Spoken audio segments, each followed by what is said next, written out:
Episode 10, Guerrilla Social Work Podcast. Welcome, everybody. We've got a good one for you today.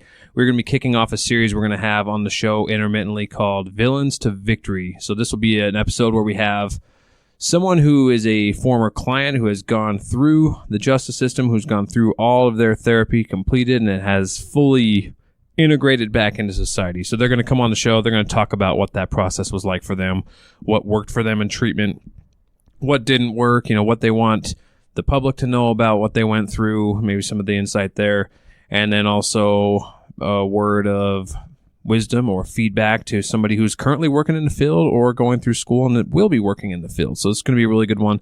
Stay tuned for that. This episode of the Guerrilla Social Work Podcast is brought to you, of course, by Alpha Counseling and Treatment, who is the largest and most respected provider for justice-involved clients in need of sexual offense-specific treatment services. Alpha, tongue-tied here, Alpha is also a JRI certified agency providing moral recognition therapy and substance use disorder treatment to justice-involved clients. You can be confident that the treatment you will receive with Alpha will help you stay out of the criminal justice system. Alpha clinical professionals are trained and certified in cognitive behavioral interventions for sexual offending. This evidence-based program teaches participants strategies for avoiding sexual offending and related behaviors. The program places heavy emphasis on skill-building activities to assist with cognitive, social, emotional, and coping skills development. Visit their website today at utahsbesttherapy.com or call directly at 801-645-5455.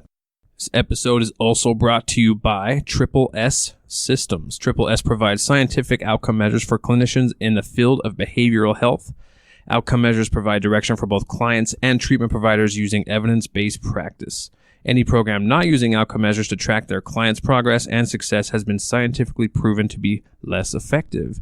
And we will actually get into a discussion on the next episode of the Guerrilla Social Work Podcast with some gentlemen from Triple S who actually give us more information on that. So you want to tune into that one as well. Otherwise, we're going to go ahead and get into the first installment of Villains to Victory.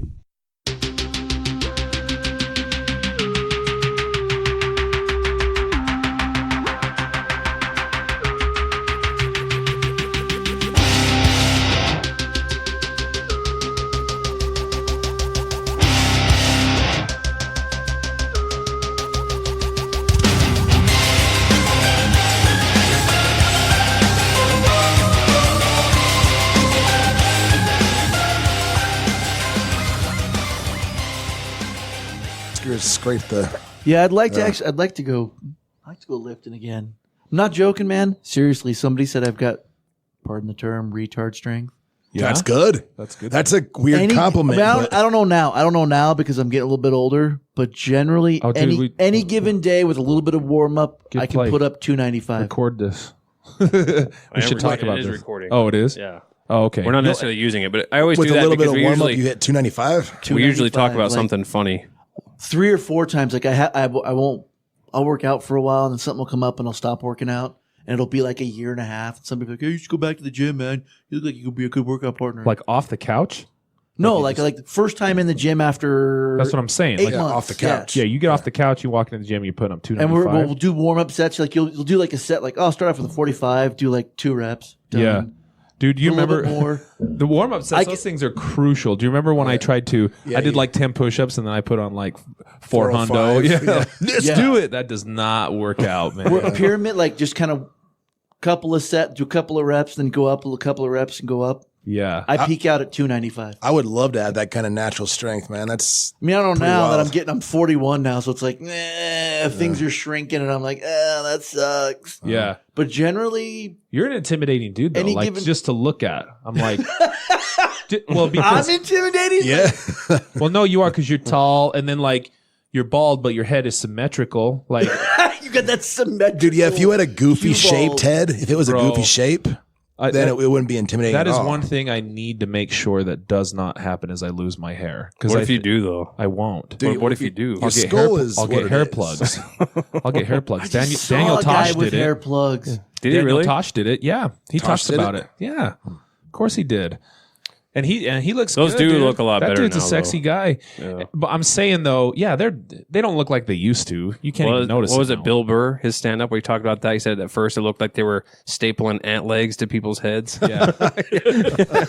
It kind of did though. Yeah. When it first came out. Yeah. You're like, ugh, Not now, that looks though. worse. No, I'm telling you, my head the top of my head looks like Sloth's face on Goonies. Like that's Yeah. that's pretty the top good, of my though. head. You better Yeah. keep that. You're like Worf. Got it. Yeah, You're exactly. Worf from Star Trek. That's good. The thing is, though, what depends on how popular you are. Because like, I think about LeBron James because he had like a receding hairline for a while, but then now it's just good. You're like, well, What happened? it's kind of obvious. But yeah, maybe Yeah, he doesn't nobody's care, gonna but- notice mine. Yeah. Yeah. I just need to make sure if I'm starting to lose it, I'll be like, oh no, I need to go in right now. Yeah, that's like one. Dude, the best way to find out is just buzz your head, and then you'll see. No. That's how I learned. That defeats Yeah. the purpose of showing my misshapen head. No, you not just gonna buzz do it. that. You don't like bick it. I guess I guess what I'm saying though is I'm saying like it's good like because again, you can tell that dude's probably strong. I like eyeball you like guys do. I'm like, yeah, that guy's probably pretty strong. Okay. All the strength I had to earn it. Like there's none of this is natural. It's a weasel. Mike's off the couch strong. Yeah. Yeah. Yeah. God knows Okay. how strong you'd be if you hit the weights regularly. I really need to. Now that I got a girlfriend, I'm realizing that. Like, It's too late now. well, that's Yeah. usually when people hit the brakes on working out. I got That's a when I girlfriend. stop. no, because there's a lot. Like, I'm already asking a lot. Like, I'm asking her to overcome a lot with my background in history, but Yeah, having her go, well, he's a felon, and then he's got a little bit of debt, and blah blah blah. But at least he's a fat, tubby bastard. Like, that. I kind of would like to up my game a little bit so she can be like, well, he's cute. Some of the ladies like that though, man. I mean, there's the dad bod. You can rock the dad bod, but if you're starting to agree. rock the grandpa bod, What about the Santa The bod? Santa the bod. Santa bod, that's creepy. I don't know how the dad bod became a thing. That's I saw It's just Just- real. I saw okay. No. a dude. I saw a dude in Walmart I think the the other dad day. bod is Oh just yeah. women Hey, by the giving way, I'm going to make true. a conscious effort during this podcast not to say dude and bro. Well. I think during the last one, I was listening to the one we did with the polygraph with Ed. I think I actually said, dude, bro, dude, before I said anything else. Dude, bro, dude. I'm pretty sure. I'm pretty sure. If you can timestamp that. But That's I saw impressive. this. I was down at the This store is the gonna other become day. a drinking game. Yeah. Every How many time times they has me says said bro or dude? you take a shot. I don't mind the bro thing, but I mean, I don't know. I just say dude too much. I guess it's just I'm trying to, It's good. Good. Well, listening to I'm not using- ourselves on these podcasts is a great self-correcting mechanism. Oh my god. Like, first off, I didn't realize my voice sounded as dumb as it does. Oh, it sounds but awful. There's nothing I can fix about that. It'll though. sound better if you Yeah. put that microphone in your Yeah. mouth. It sounded better if you weren't ginger. Yeah, well, Yeah. I did have someone say was that. in born my that group way. tonight. Yeah, it's weird. Like you have like a ginger accent. It's Yeah? it's Like awful. you sound like you I've been have red hair. spending my whole life. You sound like your hair's red. I've Yeah. been this- spending my whole life trying to overcome my deficiencies. You mentioned Santa bod. I saw the coolest thing in the store the other day. There was a dude, and he was an older guy with white hair, Santa beard. It was legit Santa beard, but he was in a onesie, red onesie. That's actually cool. It wasn't like a Santa outfit. It was a red onesie, pajamas. pajamas Yeah. with a fanny pack and a Santa hat on. He's Do going not around give saying, a shit. That's awesome. yeah, he's Okay. going around saying, but my kid looked at him and was like, he's like, he's everywhere. And I'm like, I know, bro. You got to be on your P's and how he Q's. knows You got to if you're watch not- out you're for that. nice. Yeah. Yeah, Yeah. sir. It's kind of funny. There's this app too for like kids. You can put like it's like Santa's like does this video about you. You take a picture that day and put it in there and it shows a little, it's like, he's watching me and all this other stuff. You just use it to manipulate him. Santa calls you and says you're being naughty because you're not going to bed. You just have an app there. It's like, Man, that's- what? For like 1 month out of the year, you got free parenting. No, I do. There's one for almost everything. There's one of the Easter Bunny, but the Easter Bunny sounds like shit. Who No one cares cares about That's about where you that. get the Bunny? elf on the shelf. Yeah. Legitly, it's a spy for Santa. Yeah. My kid's sister uses that with her son. Kids get in line for that. I didn't think they'd fall for it. Yeah. They do, idiots. I mean, you gotta play it up and do. She does all sorts of weird tricks. Dumb kids. Yeah, I saw a meme that addressed a flaw and all that. It's like, if Santa knows whether every kid's naughty or nice, how did he not know that Rudolph was getting bullied? It's like, well, Well, he doesn't care about reindeer. maybe he loves them. No, he tortures them. I he has them pull him on a sleigh, and he whips So them he only wanted him when his nose was one red. time a year, and then he throws them away. He probably sacrifices those reindeer every single year, and they're probably inbred to shit too, because he wants like really strong reindeer, So he's like he gets the most jerky. He gets the most powerful reindeer, and there's only breeds PETA. them with the other most powerful reindeer. PETA's at the North Pole, making sure all the fake animals are right. Santa versus PETA. That's a that would be something I'd wanna Hey, see. so before we get into this, so we have Mike here, and this is going to be kind of a recurring theme. We're going to have some people who have kind of done this and been through the programs like this, and have successfully transitioned to delete, are off paper, no longer serving their sentence. What does off paper mean? So basically, they're no longer on probation or parole. They have no adherence to probation and parole standards or anything like that, and they want to come and be able to tell their story. So we're really grateful for you to be here, man. Like honestly, Appreciate the opportunity. and we're gonna be repeating this. This will kind of be a theme that we're gonna do with guys. We did want to address a couple questions on here. One thing I'd like to address is our intro music. Now here's the deal: like that music is tip top, and anybody who listens to that says it's Linkin Park-esque or Disturb-esque is crazy. And plus, just because we don't listen to Cottonmouth Kings 24/7, you little troll loser, doesn't mean That's very specific. doesn't mean that we're gonna, that our intro music is awful. Most people like it, so You paid like $5 for it. no, we paid $20 for it. Yeah.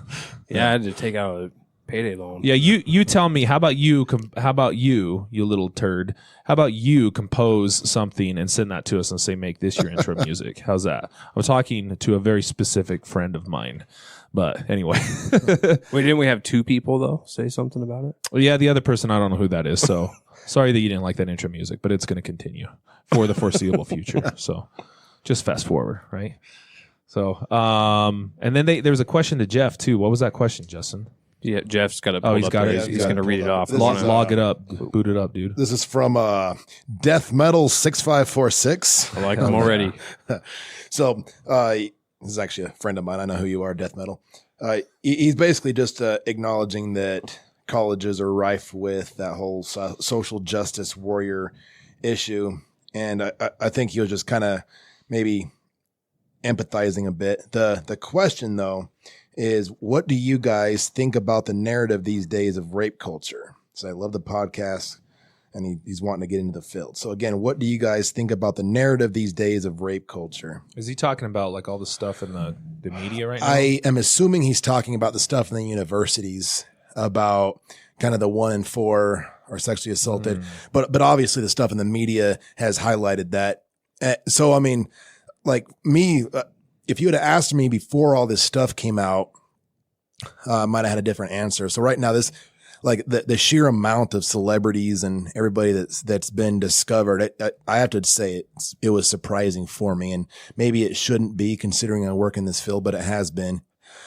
With that said, though, there is an element to the idea of rape culture that I take issue with, and I think a lot of times sexual assault. The definition has become so broad to include so many different variations of behavior that it takes away from victims of actual sexual assault. And, I'm not the one that draws the line. I don't get to draw the line and decide which definitions are okay or aren't okay. But it does seem to be that if we muddy the waters too much and describe almost any interaction that has a sexual component to it as sexual assault, that can be a harmful thing. So there's kind of a sitting on the fence answer for you, Death Metal 6546 or whatever. Yeah, it's a touchy subject because, I mean, there's a lot of criticism that would come out for accusers, obviously. I mean, a lot of people are saying, well, why didn't you? And we touched on this, I think, in a previous podcast. Oh. Yeah. And okay, fair enough. The problem is if you're trying to get after a potential victim, you really don't know where they are on this. I mean, they could have very well saw this. There's a strength in numbers thing we mentioned before, and now they're coming forward with this. And I think, to the degree that it is credible, we have to kind of honor that and, support that. The one thing I would caution, though, is conflating everything that has a sexual undertone as, like you were saying, either sexual harassment or sexual abuse, because if everything is, then nothing is. Right. You have to be careful with that because it blurs the lines between what is genuinely sexually abusive and what is maybe offensive and maybe inappropriate and needs to be addressed. I'm not saying don't do that, but again, if everything is just turns into that, then we're in some real trouble. It doesn't do justice for people who were actually sexually abused at that point, and I think those people should not be marginalized in that. And the only message I would say to this is certainly on the college thing, particularly, ever since that Dear Colleague letter came out, and we touched about this in another podcast too.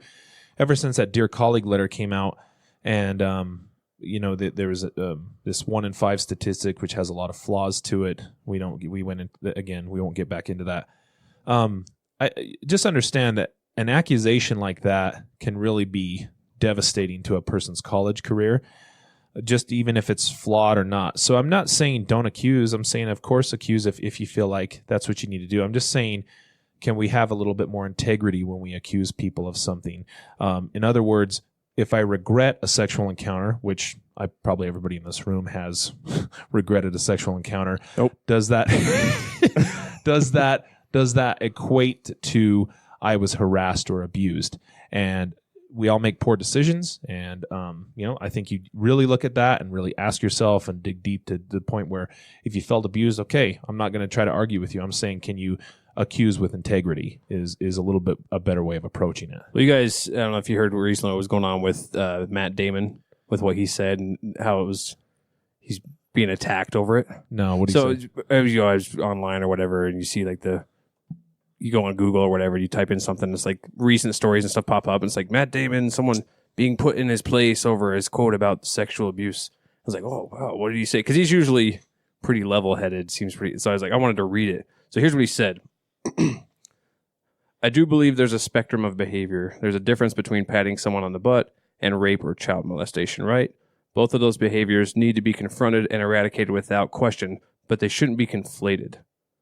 Which I totally agree with. So that's what he's like getting attacked for. What's wrong with that statement? So I think some of the arguments coming in on that are like, well, the whole thing is if it starts small like this and we allow it, that's what turns into the bigger things, which I won't argue that. Or but the whole thing is it's minimizing the... Yeah. Maybe. Yeah. Maybe. Patting on the butt's going to turn into child molestation? Well, that's the mentality of if we're okay with this, then we're okay with people getting away with it. It sounds like he's saying none of it's okay. Yeah. But I wouldn't want to, if I'm ferreting out a punishment or a reaction, I wouldn't want to ferret out the same punishment and reaction to child molestation versus a pat on the butt. Those are two very different things. Yeah.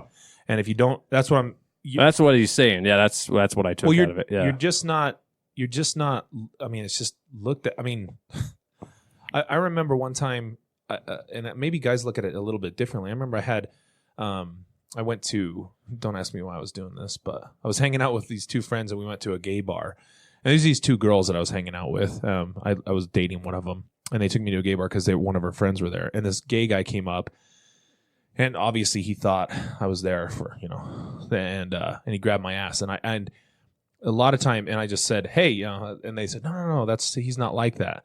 And I didn't feel at all like I was victimized. I think the dude just made a mistake, right? I mean, now I understand. As a female, I might be a little bit more intimidated physically because guys are just strong. I mean, this dude, I was not intimidated by him at all, like physically. So that part of it, I think that plays into it. But again, it's different. I mean, that's a level of difference that shouldn't be conflated with those things. I think he's spot on there. Yeah. Again, I don't think he's undermining accusers at all. I think he's just saying, it's not all equal. Mix those things up. Conflate them. Mike, what do you think, man? Like, what's your thought on this? As because for you guys, I wonder how it like changes the dynamic when you're trying to meet ladies and stuff, and you got to ask tradition like, "Hey, can I buy you a drink?" Stuff like that. Yeah, that's a touchy subject for me because I'm kind of on this side of the fence when it comes to those type of things. It's a mixed reaction for me. okay. It's a mixed reaction because part of me is looking at all of these big name harassment cases. I mean, senators and movie stars and athletes. And part of me is just looking at that going, come on, guys. Like, can you be successful and not feel entitled to just grab them? Mm-hmm. Sorry, mister. Well, no, yeah. But right? you know what I mean? Like, I'm not trying to name presidents or anything like that. But I mean, You mean I'm just President saying, Trump? Yeah. I'm just saying, like, You can name their names. They're celebrities. Not feel Please name entitled to just do whatever the hell you want. Mm-hmm. But on the other hand, I start looking at things and I'm like, well, how kind of like what you're saying, can we call a spade a spade? And I recently had a friend and or family member that went on a business trip, and they were doing a business trip, works for kind of a big company. They put a lot of money into this. They had open bars, which business people, that's bad. And a guy got really hammered because they had an open bar from 5 till 2 a.m.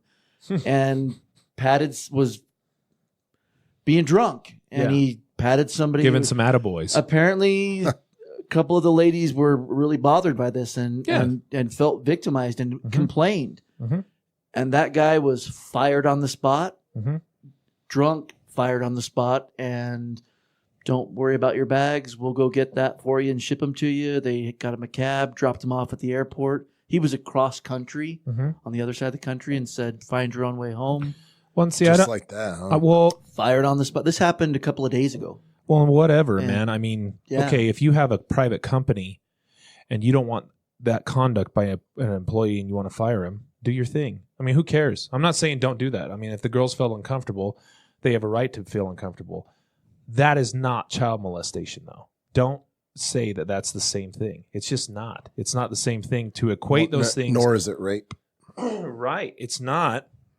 And you're doing a disservice to individuals who have actually experienced that. So, your level of victimization is your level of victimization, and trying to pair that with somebody else and saying, "Yep, we're equals on this," and so we're in this together. You know, where there's a brotherhood. No, there's a big difference between those two things, and I'm not saying that those girls didn't feel victimized. I mean, you know, if I wanted unnecessary touching at a bar, this guy's really drunk and he's forcing himself on me or whatever, I could see how girls could feel victimized by that. Accuse away, that's fine, but don't equate it like I'm saying. It's not the same thing. That's all I think. That statement's perfectly reasonable. It's a really hard call. I found in my experience, having committed sex offenses and getting caught and prosecuted and going to prison. One of the big eye-openers for me was that a friend, not my immediate victim, but someone that witnessed my assault, was actually more traumatized than my actual victim. Wow. And her and her parents wrote letters to the board, and it was and then I had some tough moments in therapy dealing with some of these revelations. And one of the things I realized was you don't get to pick the level of victimization. Mm-hmm. You know, I get to choose what I'm going to do. Right. I don't get to choose how that's going to affect other people. Right. And some of my victims were like, that was really shitty. He should go to prison. Other than that, I don't really care. I'm moving on with my life. And some people that I thought I would have guessed or put money wouldn't have had a big effect were like, this was really traumatizing. I've got difficulty going down the street. I don't want to leave the house. And these were people I hadn't directly victimized. Yeah. And so it's kind of, that's why I'm on the fence on this, because it's like, well, you're right. People that have been very victimized, abuse and rape and child molestation, that's very traumatic. And I don't want to, some other people that are making accusations or have had less, I don't like the term less traumatic or less victimizing or less, I look at it as in boundaries. there are levels of boundaries that perpetrators are willing to violate. So you've got someone that's had fewer boundaries violated or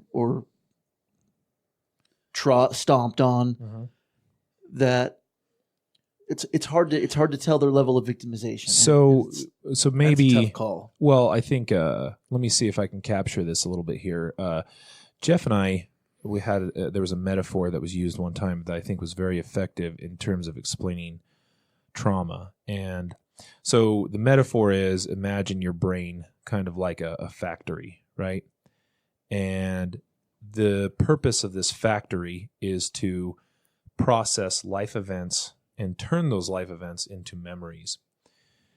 So trauma happens when the life event is simply too big for your factory to process, understand, absorb, and then, change into a memory. And so what ends up happening is this stays in my forefront, and I now look through a lens essentially at the world based on this trauma that I've experienced, because I haven't really wrapped my mind around it. I haven't really processed it totally.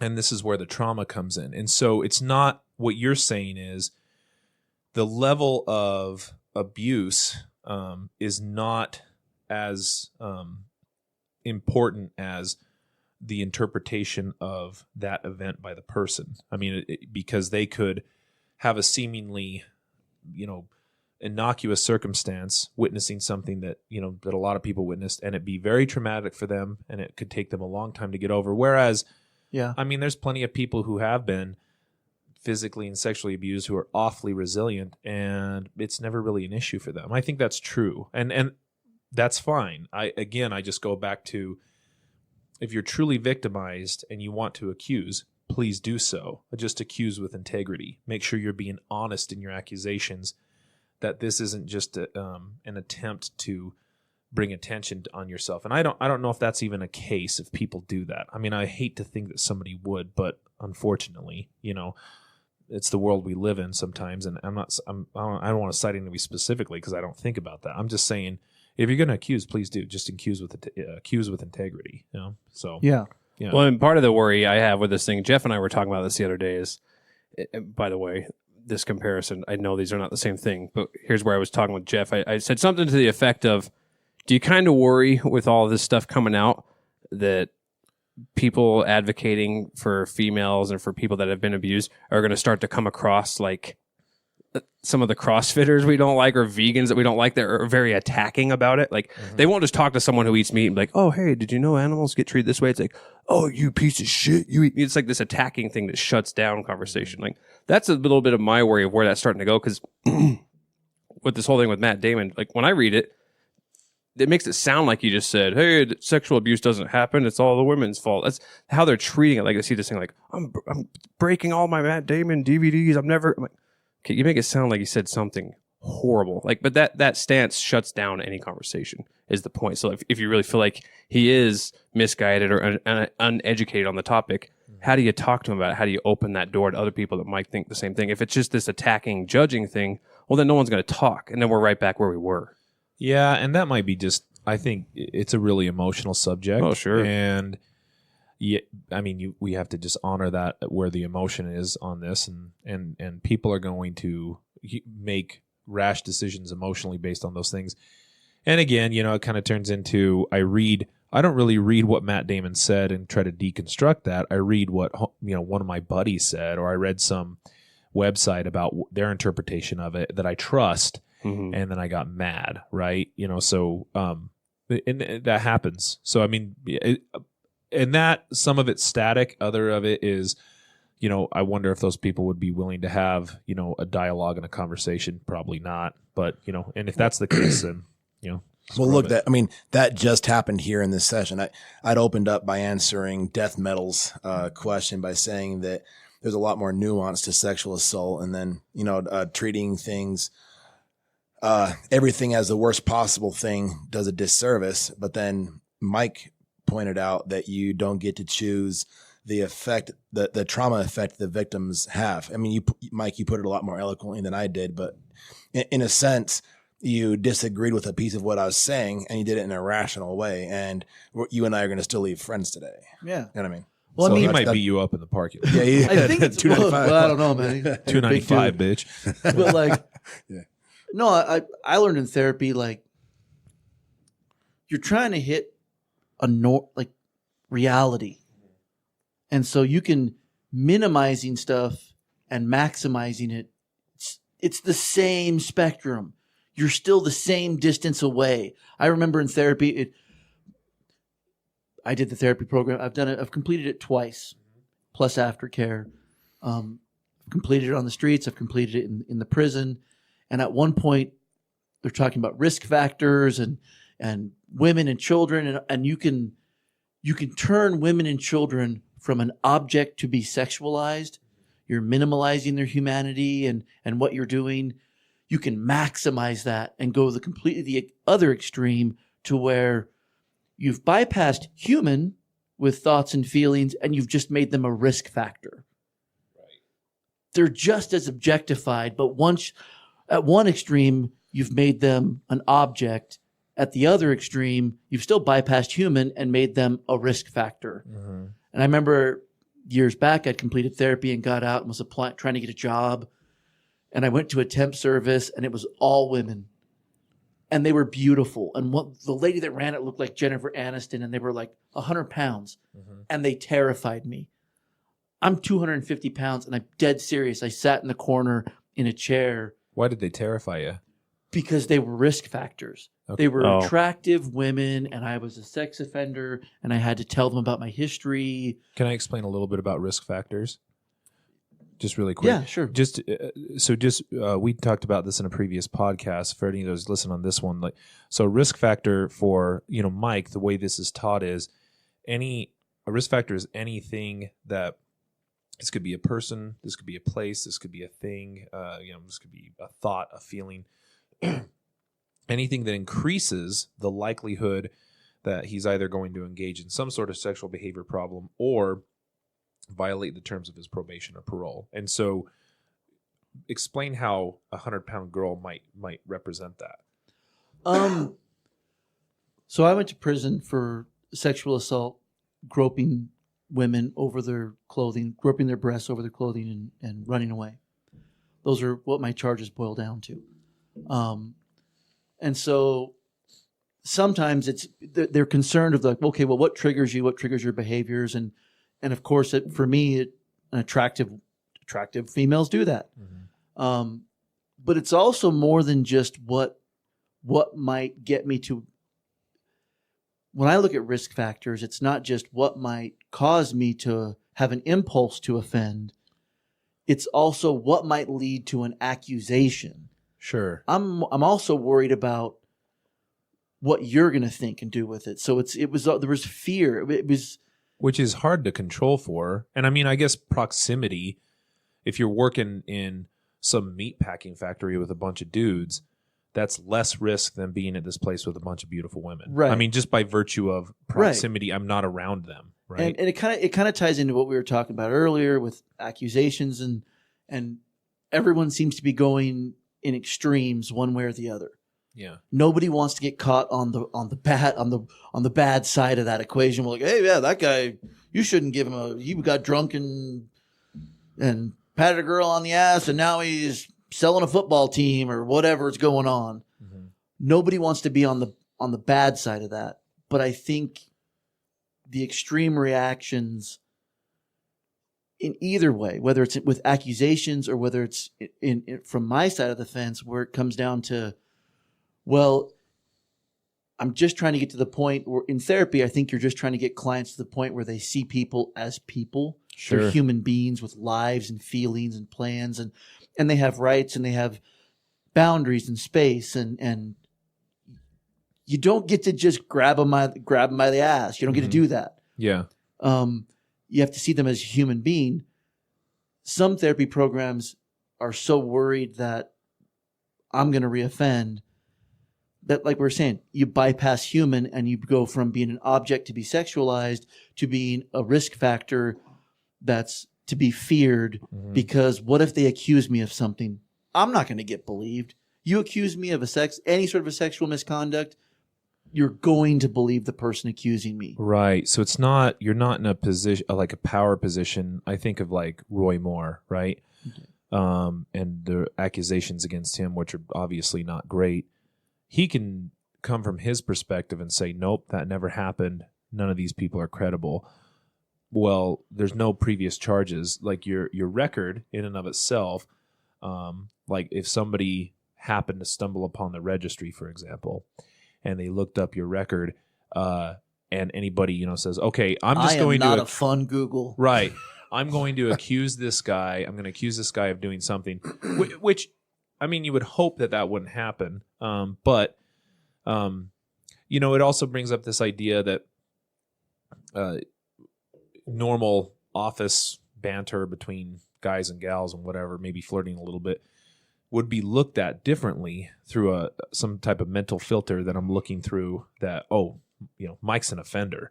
And so I'd judge your behavior differently based on that if I knew that about you. And if I threw an accusation out there, again, if it's your word against theirs and you already have this history on your account, you're in a much less advantage than somebody like Roy Moore. Like, you have another... Yeah. You say, no, that never happened. And people it's a bit pessimistic, but my experience and my reality, they say you're innocent until proven guilty. Sure. I think there's a subtext line after that says, but once you've been proven guilty, you're always guilty. Yeah. I'll bet. And so, like...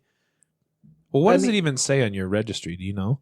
Let's pull it up. It says a bunch of stuff. I mean, if you're going by charges, names, it's going to say 2 counts of sexual abuse of a child and 3 counts of forcible sexual assault. And that was a plea bargain. So it was 5 1 to 15s. Well, I want to talk a little bit about what those mean, because those, if you hear those, that sounds scary. Yeah, that's not fun to put on a job application. But it doesn't really tell the story of really. And so anybody who's listening to this as a citizen, I mean, obviously anybody has the right to look up the registry. The one thing I would encourage you guys to do is, if you go on there, there's a before entering this website, please read the following. I'd really take some time to do that. There's a code here that says members of the public are not allowed to use this information to harass or threaten offenders or members of their families, and harassment, stalking, or threats against offenders or their families are prohibited, and doing so may violate Utah criminal laws. Again, I want people to be rational about this and just think about this. The more if this would be a much simpler argument if it was lock them up and throw away the key, right? Clearly, Mike's a great example of that's not going to happen. Eventually, these anybody who's going through the program and taking it seriously and rehabilitating themselves, they're going to be in the community. The question you have to ask yourself is, what makes them safer to the community? And what makes guys safer to the community is that they have a stake in the community. If they feel like they belong to a community and they want to thrive in that community and they want that community to thrive. So the more of an outsider people feel, it doesn't do anybody any good. So certainly you have the right to look on the registry and you're privy to that information. I think a good thing would be maybe consider that the information that you find on there is not necessarily an accurate depiction of what happened. And whether or not you're ever going to be able to talk to that person, I don't know. I think you just take it with a grain, not with a grain of salt. I'm saying there's more to the story than simply these charges that are listed under these dudes' pictures. That fair to say? Yeah. I mean, I have never, and I've had, if you pull my entire file, it's over 15 years. It's probably 8-9 inches thick. Sure. It's really big. I have never seen a document that was accurate. Yeah, 100% accurate. 100% accurate. Because this says description of this was generally, yeah. In my case, I've seen someone they're completely wrong. Mm-hmm. In my case, you get the gist of it, but they're not accurate, and they don't, like you said, they're there to state things legally, right? Because these are accurate, right? These are code. These are code law. So this says in 2003, you're convicted of sexual abuse of a child, a second-degree felony, and forcible sexual abuse, a second-degree felony. But again, as I look at those, those are scary charges. I look at that and my mind, if I'm not educated in this, my mind goes 100 miles an hour. Right? Oh yeah. So, I mean, give us a breakdown. No graphic details or anything, but I mean, tell us what happened. I was a college student, going to college, trying to get a professional degree. Had a lot of self-esteem, self-worth issues, just deeply believed I was going to fail and that I wouldn't succeed and was terrified of failing. What field were you going into? Wanted to go into medicine. I was studying biology, getting ready to, when my offenses took place, I was in my last semester of college, getting ready to apply to med school, taking my MCATs. That's pretty cutthroat, right? It was very high stress. I knew I got by on sheer stubbornness. I had friends that were brilliant and would read a book and they'd be done, and then I'd spend 12 hours in the library. We'd get the same grade on a test, but I'd spend 12 hours cramming it in my brain. You had to work for it. Yeah. Yeah. That's intimidating. But I grew up with a lot of learning disabilities and just kind of knew that I was, those tapes you learn and you repeat in your head. I knew from a very early age that somehow I was just less. Yeah. And it scared me. And a lot of therapy terms here that what it boils down to is a time came in my life where things were going to start to be out of my control. Uh-huh. The destiny of my life was applying to med schools, asking for letters of recommendation, taking final exams. Other people were now going to make decisions that affected my life. And I firmly believed on the inside that they would see through this ruse and just say, yeah, you're a piece of crap. Yeah. And I'd be like, well, yeah, you're right. I'm a piece of crap. And so that terrified me. Not having control out of my life terrified me. So you felt like your stubbornness and hard work could get you so far, but eventually people would see through that and see that ultimately I felt it was a facade. I felt like I was. This guy's not the right guy. I grew up LDS. I went on a mission. I was the favorite kid in my family. I was that all-around good guy. Yeah. And I didn't believe it on the inside. And then I started acting out. I used masturbation as a coping mechanism. Got into stress relief. Yeah. Just that's how I dealt with life. And then but then I didn't want to address that. And so that kind of, just like anything that you don't take care of and monitor, if you're just going to let it go wild because I'm trying to hold up this wall of my life, desperately needing your approval, well, then that starts to run rampant. And I watched psychologically my behaviors get more and more deviant, more and more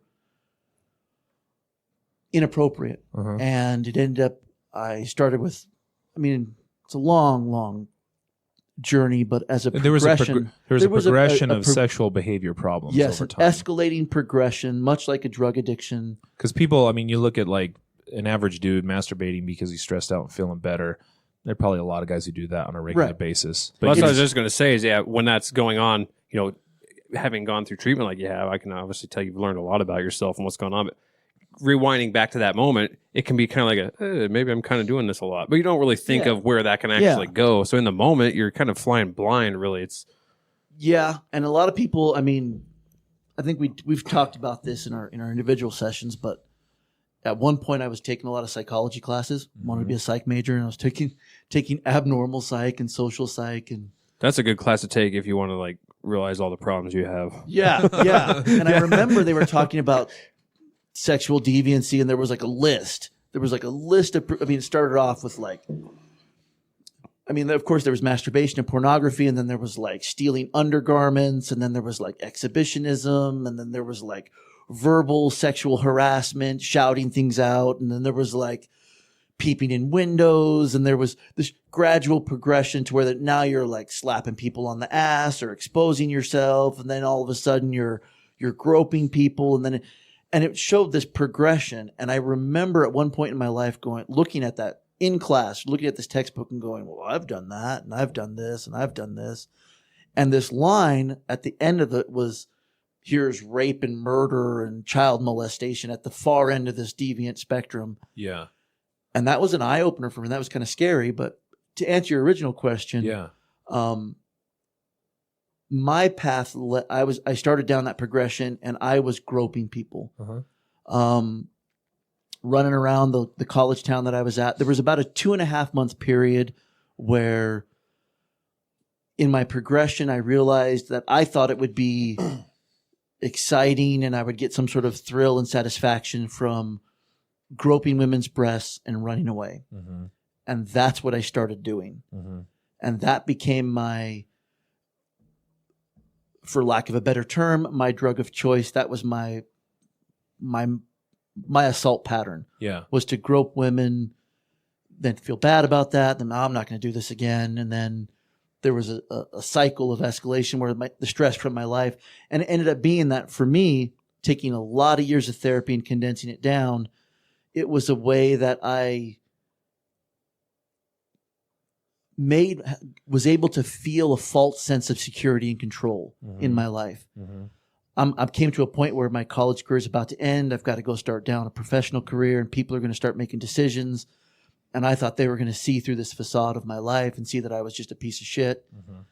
And so I felt out of control of my life. And so I would lie to myself and be like, well, see that girl? If I go grope her, then I get this false sense of control. Like, she can't do anything. She doesn't know this is going to happen.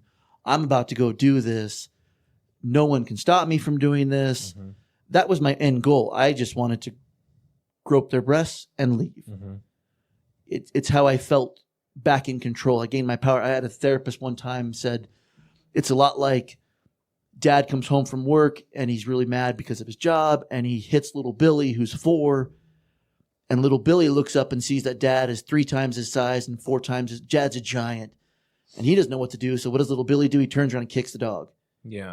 And he kicks the dog because all of a sudden little Billy gains a sense of power and control in his life. My deviant behavior, for me, that's where that kind of went. So, wanting power and control and security, especially with all the hard work you were doing, I don't think those are big asks, but the way it manifested clearly was inappropriate, abusive. Yeah, it really was. And a lot of it stemmed from just bad beliefs about myself. Because you're a pretty smart dude. I'm a fairly educated guy. Dude, I'm not dumb. I don't think I'm brilliant, but I'm not dumb. This guy solved a crime on his own, all on his own. And the funny thing was, he brought it to the police and they didn't do shit about it. Can you talk about that? This is a great story, by the way. No joke. Totally solved the crime. I had a guy I had my identity stolen, so I was hanging out with some friends. It was late. I went to McDonald's at 11:30. Drive through, pulled the wallet out, paid for it. And I'm like, I have to leave the drive through, seatbelts on. So I didn't want to stick my wallet in my pocket. I stuck it in the console of my car and I forgot about it. And then like an idiot, I left my window down, parked in my driveway with my wallet sitting in the console. Well, this was a Friday. So somebody Friday night or Saturday morning walked by, saw a car with the window down, looked in, saw a wallet, took it. And then several hours, 9 o'clock in the morning, I get a phone call from my bank saying, hey, are you trying to buy something from Walmart.com? $500? And no. And I go looking for my wallet, it's gone. So long story short, somebody stole it and was running around town racking up charges. Well, I got really mad because I'm on parole. I'm trying to rebuild a life. You don't just get to hit me for $3,000 and think I'm just going to take that. Right. So I called my bank and I'm like, well, where's he charging stuff? And they would tell me, well, we went to this gas station at the Smiths. I'm like, well, that's a half a block away from my house. And then he went over here at this time and at this place. And I'm like, well, that's over by where I live too. And I realized he was going around the neighborhood and I thought, well, whoever stole my wallet, is doing this right now. And it's in the neighborhood. This guy probably lives in the neighborhood. And I thought, well, it's got to be on camera. So I decided I'm going to go figure out who this guy is. So I went around to the stores and I talked to managers and said, hey, can I look at your security footage? I just want to see if I can get a picture of this guy or a license plate. Because it was a gas station. You got gas. So I thought maybe if I get a license plate, I can figure out who this guy is.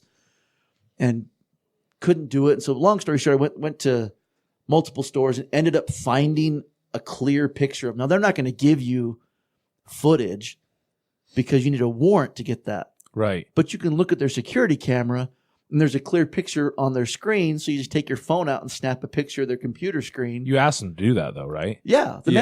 Every manager was totally cool and like cooperative. Like, oh, you want to come see our footage? Sure. Yeah. Because I would go in there and say, this guy's actively, like 2 hours ago, this guy was in your store using my identity and card to buy stuff. Yeah. Any way I can look at your security footage. How did you figure out his name? Like you had his picture and then you so I got a clear couple of pictures of him. Still have them on my phone, actually, if you want to see him. Got a clear picture of him, and then a family member said, well, because I said, I'm pretty sure this guy's got to be local. Yeah. There's no way that you could do this. And she said, well, there's a local community webpage.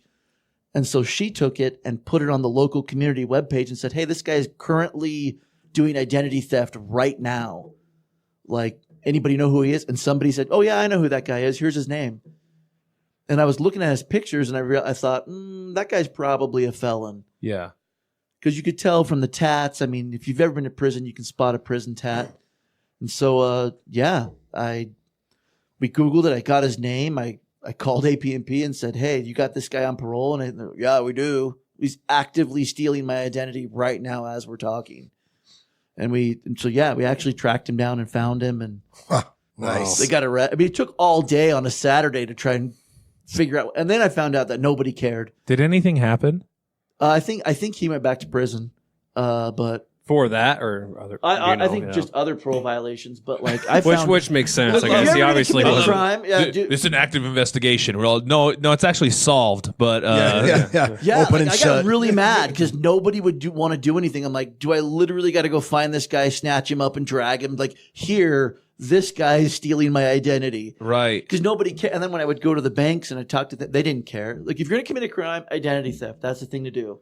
Because no one cares. Because No, that's totally true. That happened to my brother, and literally, just no one does anything. No Yeah, one, the bank- credit the bank agencies told me- don't care. Police really don't care. The bank told me if it's less than Yeah. $3,000, less than Yeah. $5,000. My brother had this kid move in with him. He was trying to cut down on the cost of his mortgage. So this kid is just basically what was happening. He was just taking all the credit card applications, just filling them out, and then racking stuff up. So he gets caught, goes to jail, gets out, comes back to my brother's house when they weren't home, opens the mail. So he has a PO and everything, opens the mail, starts doing it again. My brother calls him. He's like, well, not really a lot we can do. Like, well, who else would it be? You know who it is. He's like, well, he's just going to deny it. You're like, well, that's how this works. Yeah. They wouldn't I do love- anything. I He love says though- he didn't do it. Yeah. And you're like, I love okay, though I believe having. him. I just watched like forensic files, and I'm like, oh yeah, all the pieces fit. What happens? Well, they said they couldn't do anything. I'm like, what? Like, there's I have proof. I have proof the crime has been solved at that point, and they still didn't do anything. Yeah, my dad had a car stolen. This was like 7 or 8 years ago. A old car stolen out of a rental property garage. And so how are we going to find out who it is? There's no way to find out who it is. And so I just on a hunch was just like, I'm just going to go sit out there, see if these guys like try to come back. And so this story gets even better. So I'm sitting at the top of the street just waiting, and nothing's going to happen. This is a waste of my time. All of a sudden this truck pulls up and just starts backing in the driveway. He's like, you got to be kidding me. A bunch of dudes jump out, start opening the garage. So I call the police. So someone comes over, just talking to him for a while, and I could just see him like laughing, having a good time. And I'm like, okay. And then the truck leaves. Officer comes over to my car. He's like, well, they said that they didn't do it. Someone had them said it was their garage and they needed to have it cleaned out. So they were just here for that. So not really much I can do. I was like, okay. And so then about a week later, an officer calls my dad. He's like, hey, we found your car. This guy had it, was trying to register it. And my dad's like, well, what did you do? He's like, well, he said he wasn't the one that stole it, so there's nothing we can do. I was like, well, that just can't do anything. He said he didn't do it. We caught him both times. Yeah. Wow. That's What? Yeah. So come get your car. Yeah. You should just be happy. I'm like, Well, just I get mean, away with it. Again, I like that example because I mean you are a smart dude, and I think your progress through all this is a pretty good story. You know, how long were you in prison for total? Total, almost 13 years. I mean, Right. on and off, I've probably done 95%. I expirated a sentence of 1 to 15. Can you explain what expiration means? It basically means they make you do every single day. Okay, so you So in Utah, there's 3 sentences actually. yeah. There's 5 years, 15 years, and life. So a 0 to 5, a 1 to 15, and a 5 to And life. a 5 to life. Okay. Sometimes you'll get a 3 to life or a 2 to life, but it's basically and anywhere in between. 5 years, 15 years, and life. Right. not counting misdemeanors. Right. Because if you actually read the paragraph in the Utah Code Book, it says, it is the expectation, this is a quote, almost word for word. It is the expectation that the inmate will do the entirety of their sentencing category unless otherwise indicated by the unfettered discretion of the board. So the board of the BOPP, the Boards of Parole and Pardons, they can terminate you from your parole early. Yep. If they so choose. If they have credible enough evidence to say that you're no longer a significant risk. Right. Okay. So you can get paroled, which is your time is still ticking and you're on parole. You can get terminated, your sentence is ended early, or you can get expirated, which is what the board did in my case. They opted to let me do every single day of my sentence. And they actually said almost that word for word when I was talking to my parole officer this time. I put in for like 90 days short, like, would you give me a 90 days off my sentence, a 90-day time cut? And they said, we're opting for the termination. And you had two 1 to 15s. I had 5 1 to 15s concurrent. All ran concurrent. All concurrent. So it's basically one. Right. And everybody, so concurrent means they're all done at the same time. Consecutive would mean they were back to back. So you would start. You'd have to finish one before you do another one. Right. Well, that's a long time. And I mean, like the treatment, you've had multiple things with treatment, right? I mean, multiple bouts of this. How much total treatment have you done? Oh, sweet madness. Let me think. You could ballpark it. You don't got to go down to like the minute. It's got to be between 6 and 8 years. Jeez. I mean, either officially doing in programs. I was kicked out of a program in a halfway house and sent back to prison. I've completed the therapy program twice. I've done aftercare. So what happened with the program you got kicked out of? What was going on there? That was at the halfway house the first time. I was sent. I was kicked out of. I was sent back for failure to complete the program, and if you read the board warrant, I was returned to prison because I might reoffend. That was almost an exact quote. My first board warrant says he hasn't violated his parole, broken the law, but we think he might. So this was due to you getting kicked out of the program? Yeah, this was now once again, this was the program close to 10 years ago. So it wasn't the greatest in the halfway houses. So you not completing the program, what did that mean? Like what was going on? It's a parole stipulation to finish the therapy program. And if you don't, then if you get removed from therapy, then you violated your parole. And are you asking him why he got removed? Yeah. So that kind of helped anyways because we have to explain some of this. A lot of people aren't familiar with the terminology. Okay. So why did your treatment program feel like you weren't eligible to complete, or what was going on for you where they said he's not doing it, let's kick him out?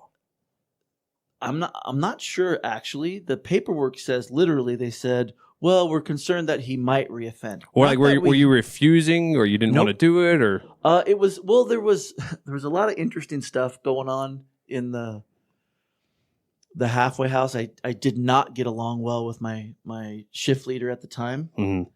That was a really bad, caustic relationship for both of us.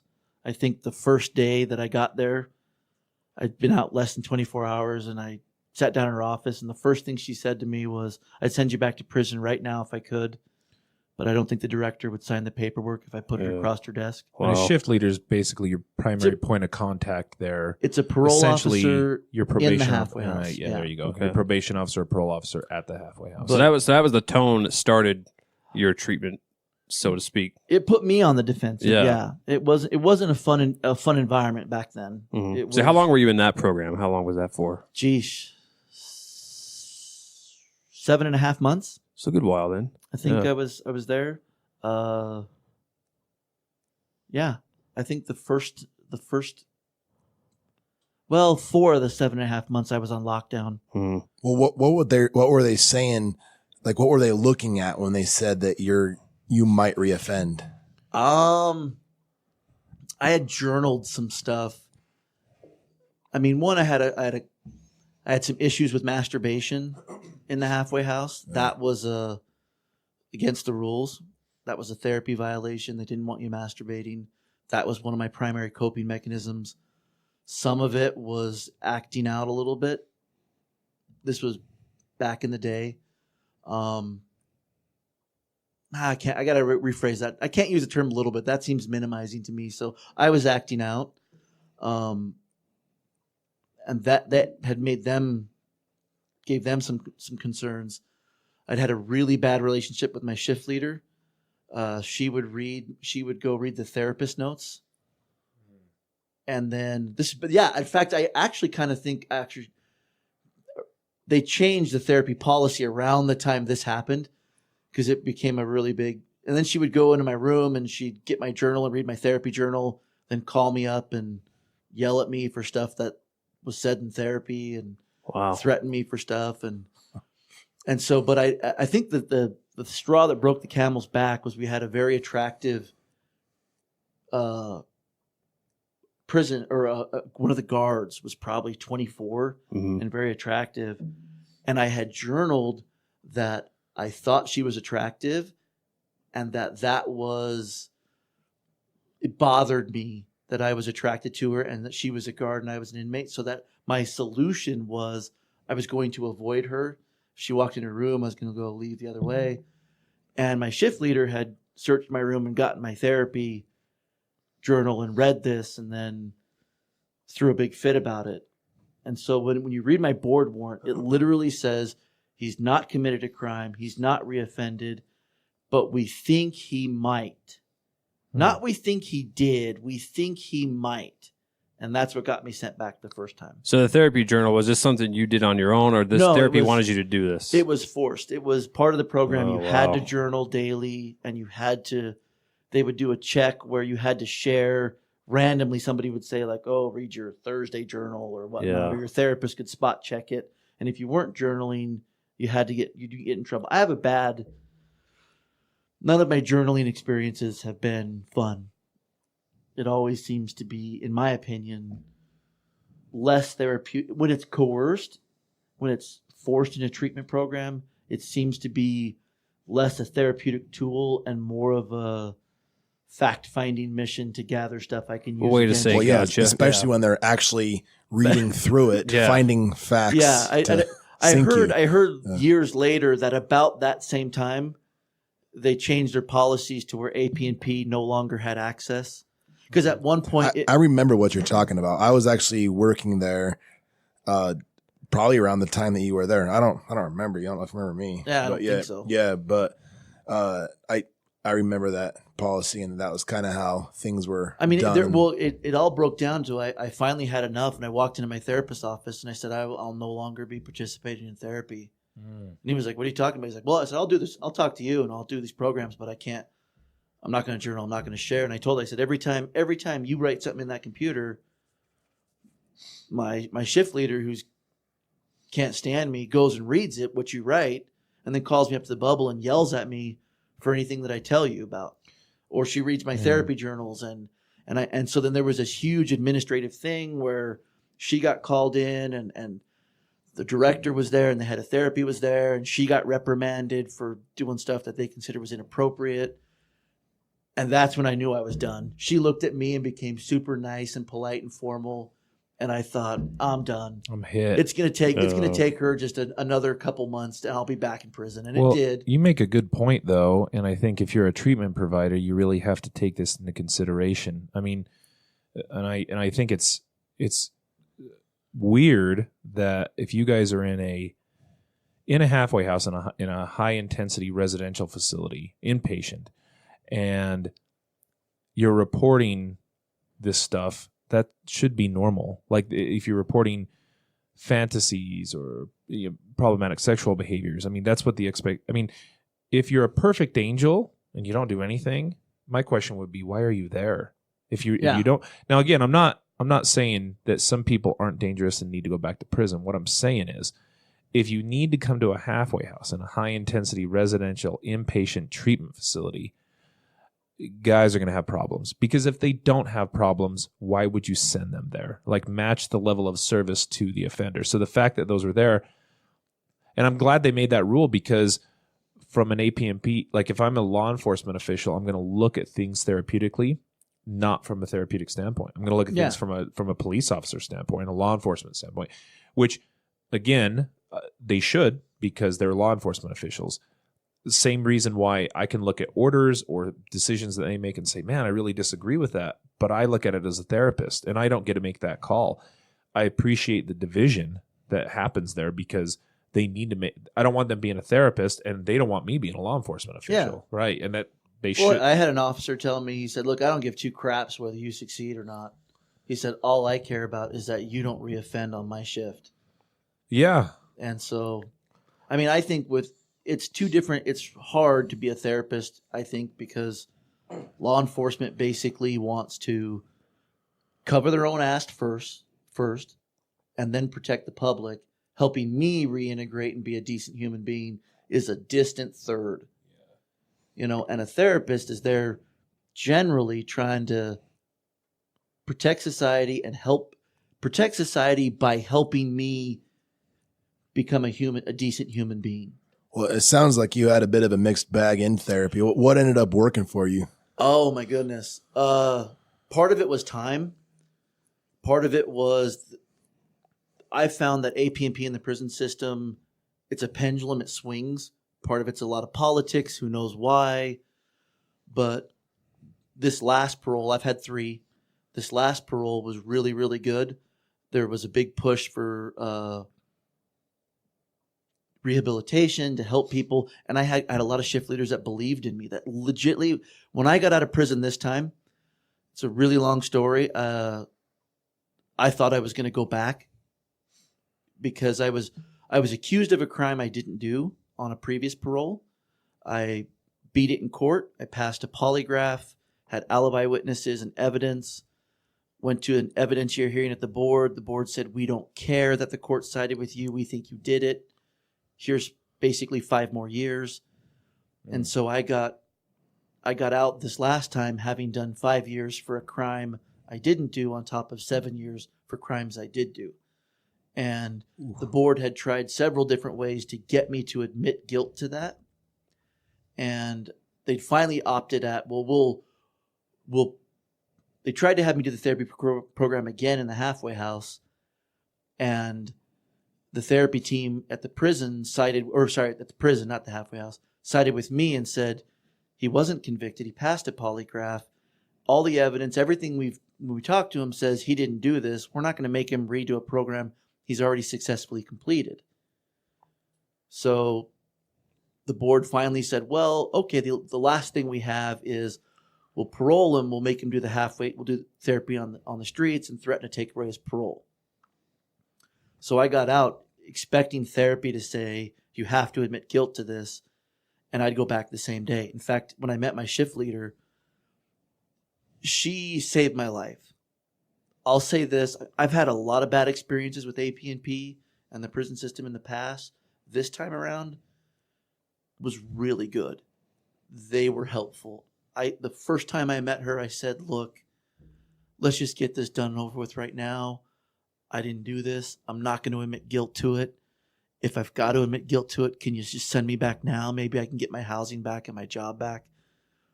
And we had a really long talk. She at times would spend a couple hours helping me process stuff. And she said, I remember one time fairly early on, she said, you know what, Mike, I believe you. And that floored me, that she believed me, that I didn't do my original crimes. I needed to go to prison for that.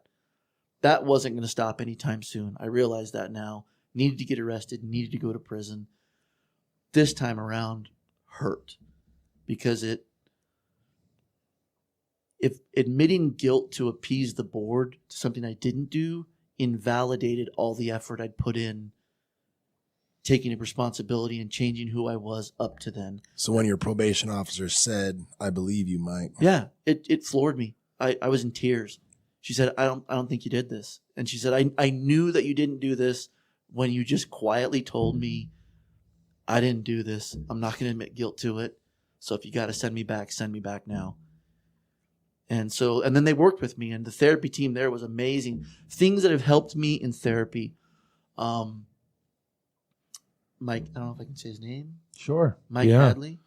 Probably, he's a great man. Hanley. Yeah. Super stud.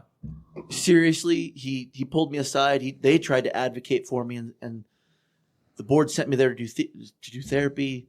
They did an evaluation and said he doesn't need this. The board came back and said, screw you guys. We didn't send him there for evaluation. We sent him there to do therapy. And I told Mike, I said, Mike, I'm not admitting guilt to this. So, and he said, hold on. He's like, look, how about this? You and I both know you don't need this. You've already done sex offender therapy. You've completed that. But you just got done doing 5 years for a crime you didn't do. You probably have some strong feelings about that. The board's going to make you do therapy. How about we customize this to what you really need? So having a therapist believe me when the evidence actually said there's a really good chance he didn't do this, and say, okay, if that's something that you didn't do or something that you're not willing to process and work on now, let's work on what can help you. And so he custom built a therapy program on what was really there.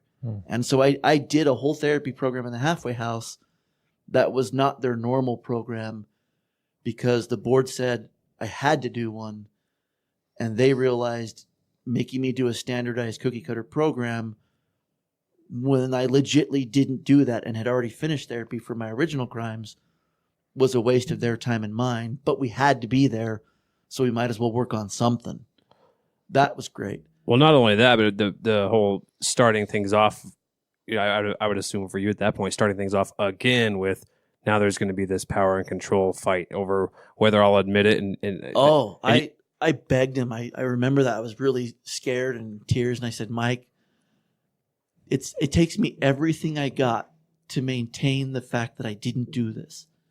And so please don't make me go through this whole program and get to the very last day and tell me that now I've got to admit guilt or else I'm going to go back, because I'm not going to do it. Oh. And so I've had the rug yanked out from under me before. So I said, let's get that straight from the beginning. If you're okay with that, I said, I'd rather go back to prison right now today than have you okey doke me at the end. Mm-hmm. So as long as you're okay with the thought that I am never going to admit guilt to a crime I didn't do, didn't do and wasn't convicted of, and proved that I didn't do. I've owned every single thing that I've done, and it's a lot. Yeah. And I'm not happy about it. But I was going to be damned if I was going to own something that I didn't do. It almost flies in the face of what you've learned throughout your treatment experience of, take responsibility and accountability for what I have done, and, and put into place behavioral change thereafter. But if you're simply admitting to something that you didn't do to appease the powers that be, I mean, you're in any event, you're not telling the truth. You're just kind of doing this to. It's almost like in your mind it would be just jumping through the hoops. I'm just going through the motions, which is a betrayal of my commitment to this program. Right. Well, and what's the message about power and control and coercion? That's what I was just going to say. Like you're on the other end of it.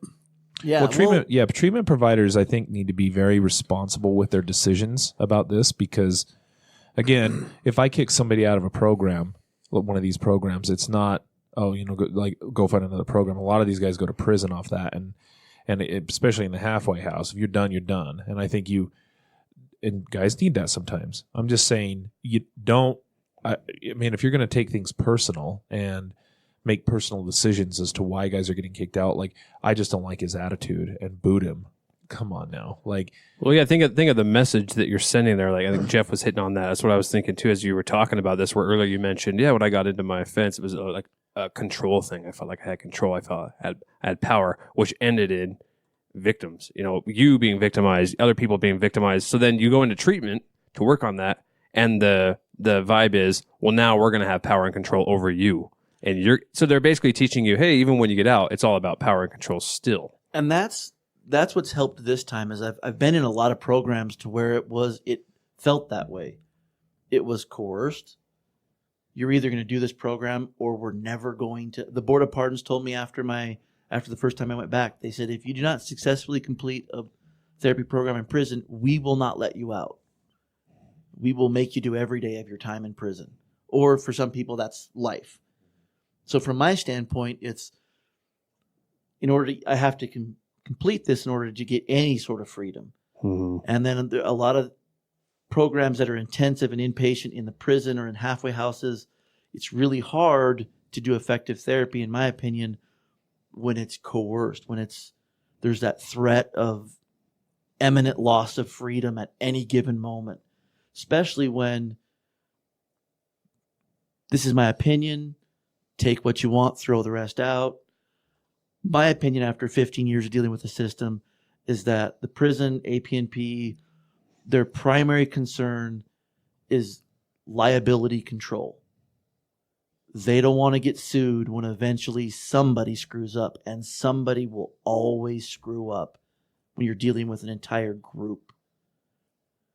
So their primary concern is we don't get sued when some guy reoffends. Their secondary concern, a distant one, is we don't want somebody to get victimized. And then finally, third is maybe we should help this guy be a better person and stay out of prison. Which is crazy to me, yeah. Because if you look at that, if you were to flip those priorities, taking care of you and making you the priority would automatically take care of the other two. Right. And Yeah. so when people, Yeah. when therapists or prison systems or halfway houses come across with that power control, we have all the power and you're going to do it or else. Man, I had people tell me, and I after years of therapy, I would tell new guys that came in, I would say, you know what? And if in this type of a therapy situation, I always say start with the truth, and if they don't believe that, tell them what they want to hear. Because you're gonna go back to prison, or you're not gonna get out anyway. That's kind of what I was hoping you could maybe just expand on a little bit. Is just if there's any clients listening to this, people that are going through the program, having done as much time as you have, and having had the experiences you just shared with us, I guess in addition to what you just said, what advice would you give them, people listening? How do you make it through the treatment process? What would you look for in a treatment provider if you have that option? That kind of thing. Okay. I found my experience in my own life, I always tell people, be honest, just from the get-go. It's scary as shit. It is frightening, especially if you have uncharged victims, if you have uncharged crimes. It is scary as shit to tell a therapist, here's what I did. I think therapists need to really coach their clients on how not to get themselves in trouble, what information you shouldn't share. I've had therapists cut me off and say, stop, I don't want to hear that. And then let me know, if you continue to tell me those details, I'm required to report that. So please don't tell me those details. Let's just find a way to help you with this. So I would say, I tell clients, first off, be honest. Talk to your therapist about how you can go about being honest from the get-go. Because what you don't want to do is get a reputation for not being honest and failing polygraphs. And that whole cycle of now you held something back and they're like, okay, well, there was this. And then you got to take a polygraph. And then like 3 days later, you're, oh crap, man, there was something else I forgot. And maybe you legitly didn't lie to them and keep it back, but you remembered something. And that sucks. I've been in that situation to where it's like, oh shit, I got to go back and tell them this. And then 2 days later, you remember something else and you're like, oh, damn it, I got to tell them this. So I found if you're just honest from the get-go, it saves you a lot of time and effort. Talk to your therapist about how to go about being honest and not getting new charges or getting sent back to prison. And therapists, I think, really need to coach them on that. Things that have also helped me were therapists that treated me like a human being. Man, the first time a therapist shared a personal story about their life with me, instead of just like, it sucks when all I'm doing is dumping and then you're asking me questions. And so it's always about me. And I feel like I'm throwing out everything about me. And I got no idea of who you are other than a redheaded dude with a beard who's big and kind of intimidating looking. First time I had a therapist actually share a story about his own life and his own family. I don't know how that works in a therapy setting with your legal ramifications, but that meant a great deal to me. The first time a therapist, this floored me. This was actually in a county jail. I was doing a therapy program in a county jail, and I'd shared something with a therapist, I think in an individual session. And 2 days later, he called me up to the bubble and said, "Hey, Mike, I was thinking about you on the way home the other day and what you said. We've been talking about how I was going to deal with, I have a son and an ex-wife, and how I was going to go about trying to get some reintegration and be a part of my son's life." And it floored me. It absolutely floored me that off the clock, on his way home, my therapist was thinking about something that I said and took the time to call me up and say, "Hey, I thought about what you shared. I think you should do this. This is how I think you should handle talking to your ex-wife." So being humanized. Yeah. Someone taking the time when they don't have to think about me and meant a great deal. The first time a prison guard said my name, called me by my first name, I almost tripped over my own feet. I'd never had a prison guard. I was 7-8 years in before a prison guard actually called me by my first name instead of my last name, you know? So that means a great deal. A therapist that smiles at me and isn't afraid to shake my hand. At one point in my prison stay, I had been sending letters trying to get into the therapy program in the prison. I mean, because it's a wait, and sometimes it's 3-4 years before you can get into therapy. So you're writing, you have to write therapy program and say you'd want to do therapy, and they'll say, "Sure, we'll put you on a list." So I've been writing the director for a couple of years trying to get into therapy. And then the day came where I was getting ready to start therapy, and I finally met the guy, and I said, "Oh, you're so-and-so." And he said, "Yeah." And I said, "Oh, I've been writing you letters." And I stuck my hand out to shake his hand. Deadpan face, no expression, looked at me, looked at my hand, then went back to talking with me and just ignored that my hand is sitting out there to shake.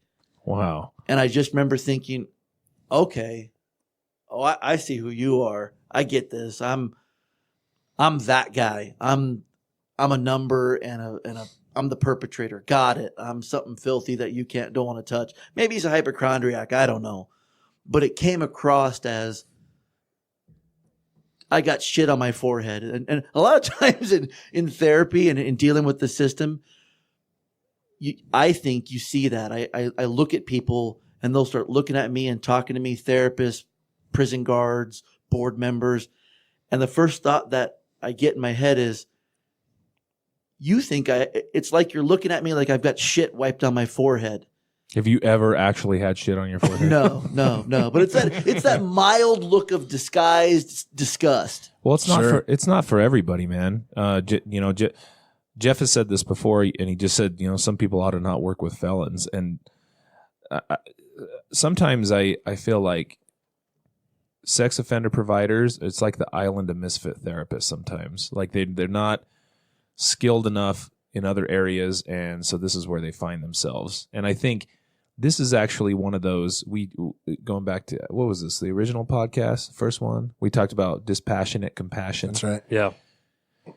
There's a unique mixture of a type of people who are able to work effectively with you guys. Like you mentioned Hanley, he's a master at it, and I think having learned a lot from him and integrated that into our own philosophy, you can't approach it like that. I can't be an authoritarian, confrontational, treat you like shit, and make you kind of, it's just not effective. And my appeal to anybody approaching it like that is, I just don't think you're doing yourself any good, or any of the offenders any good, or society as a whole any good by maintaining your career in that field and of that population. So I think you either, there's a lot of evidence-based practices out there that have been proven to be effective, and your approach certainly doesn't need to be, it's not like saying let clients walk all over you either. That's not my suggestion. My suggestion is what you're exactly talking about. Treat you like a human being. You certainly had made some very poor decisions in your history. I think we all can acknowledge that. Yeah. You breathtakingly stupid decisions. Right, you more than anybody. But your value as an individual is much more than your decisions that you've made in the past. And the only way that you can integrate back into the community and not go back to that behavior is by helping you achieve the type of person you are, reach that potential. And I can't do that by beating you down emotionally constantly, or just, and just assuming you have shit on your face. But having somebody on my side, like. But speaking of which, you have a little shit on your face. Thanks, that was my bad. I'm kidding. No, dude. but like therapists. So having somebody on my side helps. I mean, therapy's good, and I take the mindset, if I got to do it anyway, I got to do it and I got to pay for it. Might as well get something out of it. Mm-hmm. Going through this system, it wasn't my primary concern. My primary concern was I've got a parole officer that on a whim can wreck my life. Keeping him happy far outweighed anything else. I'll bet. Because it doesn't matter how successful I am in therapy. If I'm doing well, he gets in a fight with his girlfriend and they don't make up, then someone's going to pay the price for that.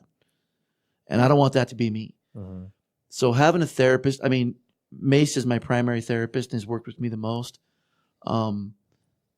I've had my issues. I've had some violations. During the course of this parole, I've looked at porn and had to come clean with that, and had to talk to my scared silly about how I'm going to bring this up to a parole officer, because you don't have the same rapport with a parole officer that you do with a therapist. And that's scary from my mind, because in the past I've had, my opinion is APNP swats flies with sledgehammers.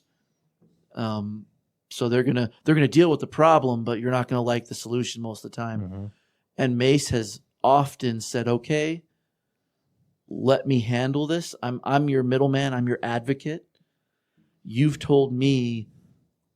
Let me phrase this right." And I realized I stayed, actually, I'm still doing therapy to a lesser extent, even though I'm done with therapy. I've expirated my sentence. I'm not required to do it. I still come here because I really want the help. And I realized early on in this parole, I'm more likely to succeed on parole if I've got someone that can can be an intermediary between me and APNP. Mm-hmm.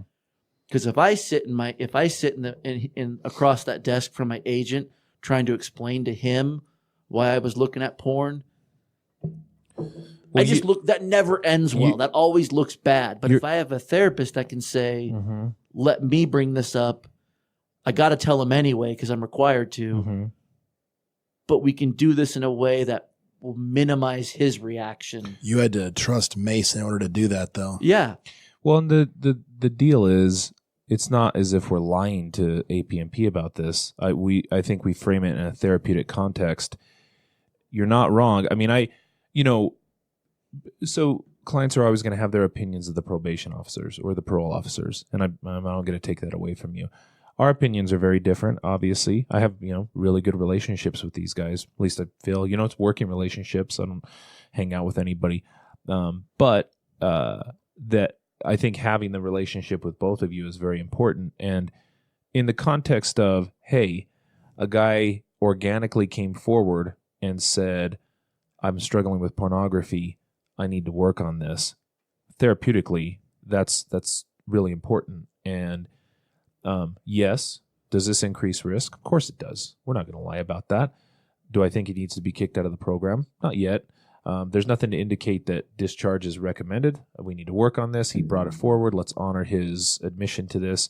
Let's move forward. What are some things you maybe want to see in place? Maybe they want to see a polygraph, whatever, to confirm, this, that, or the other. And then we move forward from this. So can we create a response to this that's ordinate to what the action was, and then move forward in treatment, right? Rather than reactionary and saying, man, this guy's super high risk. And again, I think therapists too much personalize that stuff. Like they somehow failed because you looked at porn. And then they get reactionary and say, well, we're going to boot him. Not a good move. And so, I mean, I appreciate you saying that too. I mean, and I try to tell clients, you're not obligated to like your PO. You're not. And sometimes you won't. Sometimes you guys have had horrible interactions with law enforcement officials. I'm not going to try to change your opinions about it. What I do say is, though, you have to attend to that relationship. It's an important relationship. It doesn't mean you have to like the person, but it is an important relationship. It does have to be a functional relationship, and you have to attend to it. So as an advocate, I think that's an important component of it. Yeah, I'm just looking for reasonableness when it comes to AP&P. That's all I want, man. I like to say, look, you don't have to invite me to a barbecue, but if you could not burn a cross on my lawn, I'd appreciate that. You know, we don't got to be buddies, but at least help me try to succeed. And it sounds like things have gotten a lot better. And it's from 10 years ago. Yeah, that's good. I know I have my own negative opinions at times. I will say this: AP&P did right by me this time. This time around, I ended up miraculously getting about 5 good agents in a row that were just people that would allow me to succeed and believe that I could. Mm-hmm. And it worked. It helped. And I tell them, for other, felons or people trying to go into this system, I say use your therapist. Let your therapist be your friend, because, again, my opinion is the only thing that AP&P truly cares about is liability control and not getting sued when someone screws up. Mm-hmm. So who are they more like? If I sit behind his desk and say, look, I know I violated and looked at porn or did drugs or drank alcohol or whatever the violation, but I think I'm doing really well. He doesn't believe that. He doesn't want to have to go to his supervisor and say, hey, my client's committing new crimes. That's what he's scared of, because he doesn't want to get fired. Mm-hmm. He needs somebody that can take the blame for him. Right. So if I look at porn or I do something stupid and I come to my therapist, and my therapist can sit across from that desk and say, yes, he looked at porn or did drugs or did this, but here's how he's doing in therapy, and he's come forward, I think he's doing well. My agent's more likely to believe that, because then he can pass it off and tell his supervisor, if I do screw up, well, the therapist said he was good. Yeah. And I think from a client's perspective, that makes a lot of sense. I mean, that might be a point where it's a bit jaded. Well, no. Again, I mean, I can't speak to your personal experience. I think AP&P, their primary emphasis is obviously protection to the community, and there is liability working with offenders. The end. I mean, and so liability does become a concern because they're responsible to some degree, and they're going to make decisions based on that. But in the end, they're going to try to say, to what degree is this guy a risk or not a risk to the community? Make a decision based off that. But that's a good story, man. I mean, I really appreciate you coming on tonight. Thanks. Yeah, let's wrap this up, though. Oh, Justin. Hey, I was going to throw one more question. I just kind of a closing thought here, because we've talked about kind of like what clients can do if they're getting enrolled in therapy, how to approach that, or what therapists can do. I just wanted to get your thoughts on, let's say, social work students or someone getting into the field, or someone just not going into the field, but just Mr. Joe Blowout in the community that doesn't know much about this. I just wonder what you would want to tell them about what it's like on your end, kind of going through that situation, kind of getting back out into reintegrating into life, what that's been like, what you would just want the general public to know about what that's like for you. It's scary. I would say that. Like some people, a very small percentage of offenders don't give a crap about changing. I think most felons, regardless of their charges, most of them just want to be a decent human being. They want to have a normal life. Maybe not be a decent human being. They want a normal life. And so, man, I would say judge me based on how I'm treating you right now. You don't got to be stupid. Like if a guy's got issues with kids, you don't have him babysit your kids, but you can let him do your taxes for you.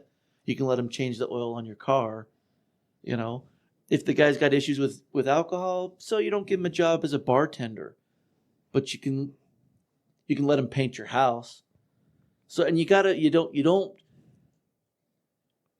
play to people's areas of strength, not their areas of weakness. Yeah.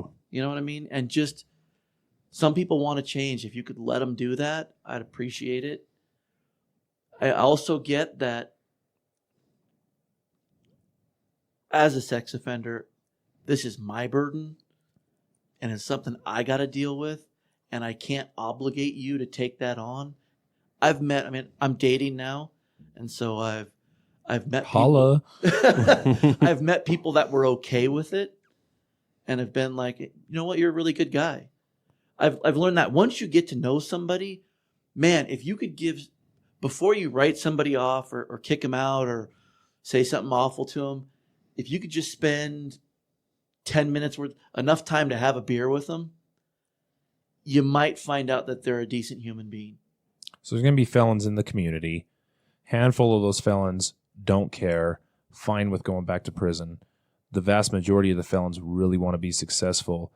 We're not doing ourselves as a community member any favors by not at least giving the template for success. I mean, we're not going to do it for you, but marginalizing you and making it nearly impossible based on your history doesn't make our community a safer place. If we create an environment where, again, it makes sense for you to commit more crimes because normal life is impossible because of all these barriers, well, then it's going to make sense versus can we just create a template for you to succeed is where right.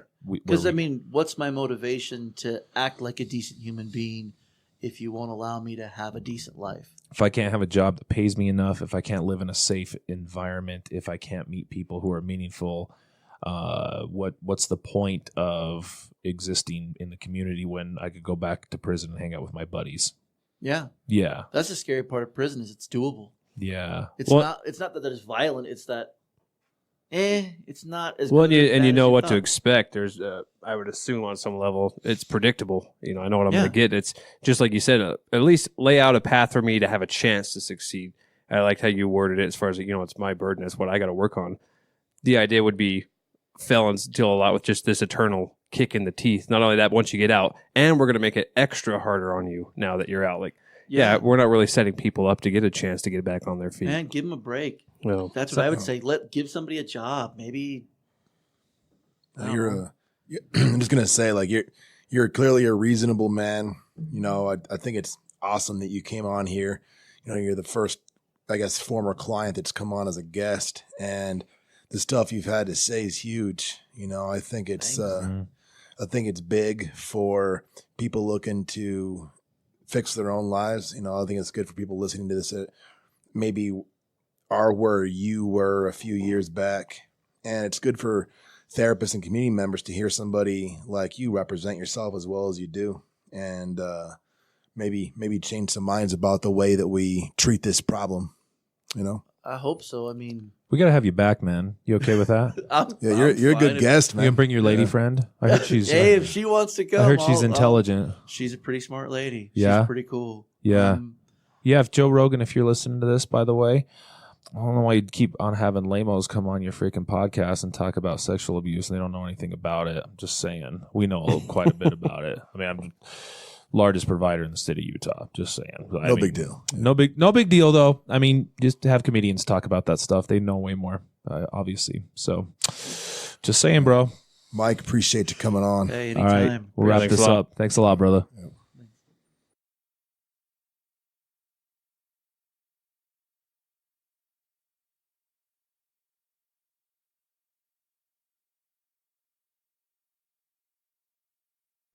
That does it for the episode 10 Guerrilla Social Work Podcast. We want to thank you for tuning in. We also want to thank our guest Mike for coming on, sharing some information about his story. Really appreciate it. Next week, we are going to have some gentlemen from Triple S Systems coming in to talk about how statistics and data and science and all that mumbo jumbo, which I would call mumbo jumbo. That's probably kind of insulting, but to me, over my head, so I don't get it. But anyways, they're going to come on. They're going to talk about how this actually can help us determine what a client needs to work on, what would be in their best interest to work on, and how it will actually help improve outcomes for clients. So benefits everybody. So we're going to talk about that next week. In the meantime, if you would be so kind, go on to Facebook, go on to Twitter, go on to Instagram. Please look us up on there. Guerrilla Social Work Podcast. It's Guerrilla, Guerrilla Social Work Podcast. Like us, follow us, do whatever it is you love to do on the social media stuff. And please share us with your buddies. Help spread the word so we can keep the listeners growing. That sounds weird. Keep the listener base growing. Listenership growing. You get the idea. I don't know where I'm going with this. Anyways, help spread the word. We really appreciate you tuning in. We've been getting an awesome response so far. Other than that, we will see you next week. Bye-bye.